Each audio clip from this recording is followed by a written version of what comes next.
前段时间搬了新家，因为担心新家里面有甲醛的存在，所以就入手了这一台戴森的 HP09。开箱一个老朋友，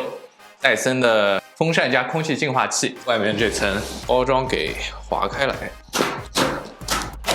这个很明显是机器的主体，左手边这个应该是说明书吧，插头有个遥控器，是个金色。这是我第一台风扇的磨砂质感的一个遥控器，然后这是第二台，这个就稍微高档一点啊，塑料的这种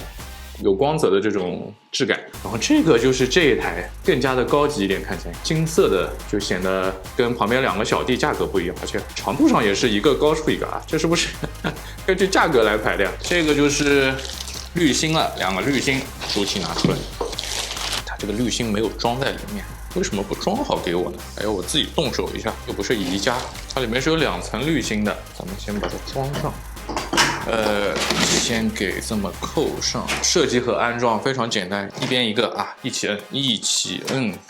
完美。到今天这台机器我使用了2个多月了，所以今天就把家里的戴森小伙伴们都齐聚一堂。聊一聊这2个多月以来我对这台机器的使用体验。首先聊一聊 HP09 的空气净化功能。戴森之前的空气净化风扇，比如我身边的这台 TP04， 它可以净化 PM2.5、PM10， 马路上车子里排放的尾气、二氧化氮，空气中的化学挥发物质，比如我们生活中常见的二手烟、炒菜时候冒出来的油烟，甚至是吃烛光晚餐时蜡烛挥发出来的物质。而 HP09 则在这些所有功能上增加了净化甲醛的功能。所以在滤芯上 HP09 保留了 TP04 之前的过滤网和活性炭层。过滤网是用于过滤空气中的 PM2.5 和 PM10 颗粒，而活性炭层则是用于吸收空气中的各种异味。在这之上 HP09 多了这层绿色的过滤网。初中的化学知识啊，这个过滤网里面含有大量的催化剂，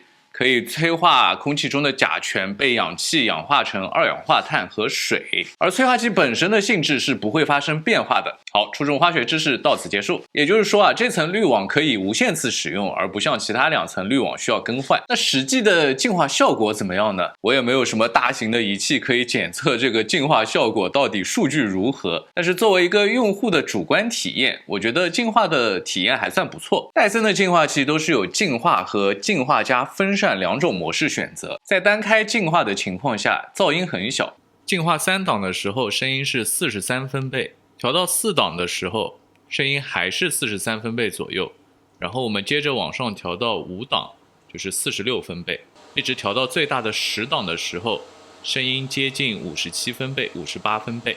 如果是净化加风扇，噪音肯定要大一些，根据风扇档数的不同，声音的大小也会不同。在同时开启风扇和净化功能的时候，在第10档是61分贝，然后我们把它调到第4档，声音就来到了43分贝，但我觉得都算可以接受的范围之内，而且戴森也说这一代的噪音比之前的要轻上了 20%。我自己在实际使用的时候，其实并感觉不出来这 20% 的差别，毕竟也没谁一天到晚会盯着风扇的噪音来听吧。不过在这里我们还是可以测一测这2款净化时的声音大小。这是旧的那台风扇，在只开净化的情况下，声音大约在45分贝，一直到最高的10档大约是60分贝，然后再同时开启风扇功能，在10档下声音大约是在64分贝，然后就是风扇的本职工作吹风了。戴森可以说是根据价位的不同，这个刀法非常的精准。这台是价格最便宜的 AM09， 它可以吹冷风和暖风。请注意，在这里它只是吹冷风，而并不是像空调一样可以制冷，它只是和别的普通的风扇一样，通过让空气循环的这个原理来使温度降低。然后这台 TP04 是可以吹冷风加净化。其实它还有一台更高端一点的 HP07 是可以吹冷风和暖风以及净化的，但是当时想着为了省一点钱，而且觉得已经有了这台 AM09 了，就不需要它再有吹暖风的功能了。但其实后来到了冬天的时候还是蛮后悔的，因为只有这台有暖风的效果，所以我要不停的把它从卧室、书房以及客厅来回的搬来搬去，所以可以说我是靠了这台 AM09 才度过了2022年寒冷的墨尔本的冬天。当北半球在40度的高温之下时，我一个人缩在南半球瑟瑟发抖，只能和这台小风扇抱团取暖。然后最贵的当然就是这台 HP09了，它也最全能，拥有空气净化、吹冷风、暖风以及除甲醛的功能。这两台都有制热的效果，是不是你觉得这台价格更贵，所以它的制热会更好呢？其实我本来也是这么以为的，但是在实际体验了之后，我惊讶的发现，不知道是不是因为这台没有净化的功能，所以反而它的制热来得更快。当我使用它的时候，只要呼呼几下，整个房间就开始暖和起来了。而用 HP09的时候，就感觉它的温度要起来的比较慢，风好像也要柔和一些。在吹冷风上，它们都是很不错的风扇。我想你可能看到过一些测评，什么普通风扇大战戴森。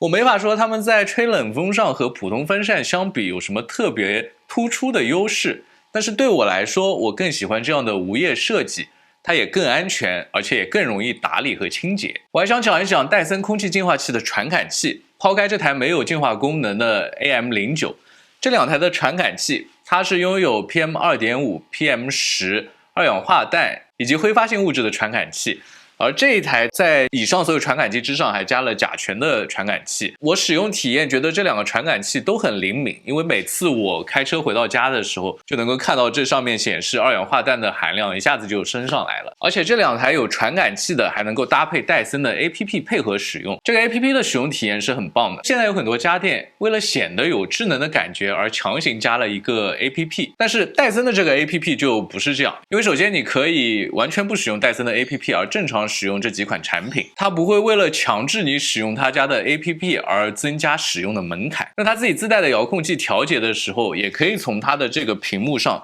清晰的看到各种数据以及当前这台机器的状态。净化。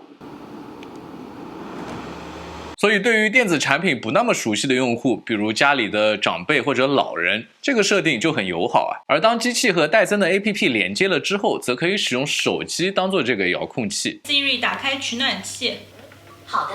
，Emma。并且它也能够在手机上看到实时的空气质量，而且还能够获得一段时间内的空气质量报表。空气质量报表这个功能看起来好像不太起眼，但是我觉得其实就和 Apple Watch 的健康功能一样，意义其实很重大。Apple Watch 可以让我们更加关注自身的健康状况，就比如我的 Apple Watch， 因为这几个月比较忙，我的运动量相比前几个月很明显的就下降了。没想到我的 Apple Watch 就告诉我，我这几个月的心肺功能相比之前有所下降了。而戴森的这个空气质量报表功能也让我更加关注家里的空气质量了，而且对家里空气质量的情况也更加有数了。像我家里空气湿度这个数据，我可以明显的看到，因为在主卧里面有套内卫生间的原因，所以湿度的数据是比较高的。正是因为我知道了这个数据，所以我现在会特意注意到给它更多的通风时间。同样的，还有化学挥发物质这个数据，这点很有趣，因为我发现只要在家里厨房烧菜，或者使用了化学清洁剂，又或者是洗了澡，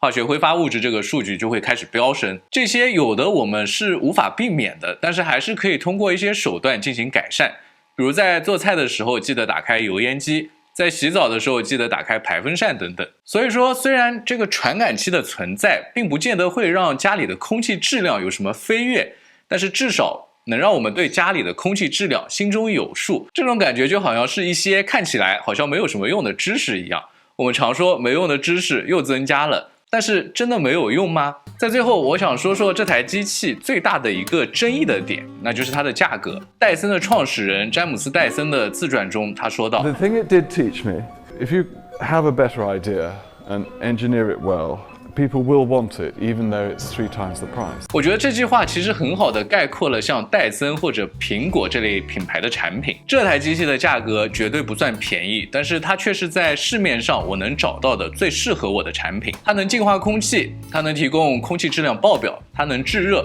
能制冷，还能够清除甲醛。同时，它又长得很好看。随便在家里哪个角落一放，它就是一个很好的装饰品。我是一个苹果和戴森的长期使用者，我认可这些品牌，所以现在当我需要一台手机、电脑或者家电时，我不会再像以前一样在市场中费力的寻找。迄今为止，这些品牌的产品都给我提供了长期的又好看又好用的使用体验，所以我也愿意为他们的产品买单，用购买来继续支持他们的创新，为这个市场提供更好的产品。好了，以上就是这2个月我使用这台 HP09的使用体验。如果喜欢我的视频，记得点赞、订阅，一键3连，多多支持。我是小天，一个普通的消费者、上班族和科技爱好者。我们下个视频再见，拜拜。